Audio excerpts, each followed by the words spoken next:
冇廣東人就冇楊貴妃食嘅荔枝，佢就係千古第一太監茂名人高力士。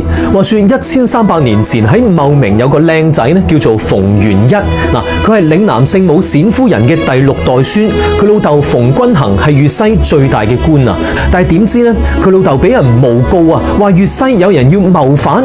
皇帝一嬲之下呢，就革咗佢老豆嘅官，抄埋佢家，仲閹埋馮元一，送咗入宮做太監。入宮之後，馮元一就認咗大太監高賢福做契爺，就改姓高，因為佢隻手好大力啊，好似項羽咁樣力拔山河氣蓋世啊！啲人就嗌佢大力士，咁啊嗌下嗌下呢，就將佢名叫做高力士。佢係世界仔嚟噶，先係跟咗武則天撈，之後呢又拜咗唐玄宗碼頭啊，又靚仔又有文有武，真係文可提筆安天下，武可上馬定乾坤啊！佢輔助唐玄宗啊，做咗皇帝。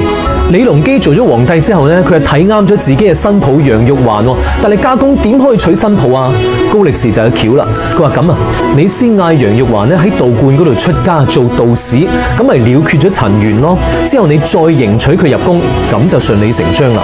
楊貴妃入宮之後咧，佢就發現啊，西北嘅天氣咧好乾燥啊，想食啲水果補下水咁。咁啊，高力士就話：喂，我鄉下茂名啲荔枝咧最補水噶啦！一騎紅塵妃子笑，無人知是荔枝來。呢首詩啊，講嘅就係高力士將茂名鄉下嘅荔枝送入長安俾貴妃食嘅場景。有人話高力士係擦鞋仔，其實唔係嘅。佢好多次都提醒過唐玄宗一定要小心安祿山，但係唐玄宗唔聽佢講啦，最後導致咗安史之亂。李隆基、唐玄宗過身之後呢，高力士知道呢個消息啊，佢嘔血抑鬱而死，真係個有情有義嘅人。所以而家喺茂名高州呢，仲有高力士嘅衣冠冢。哇，講咗咁多啊，口都乾啦，食啖茂名嘅荔枝先。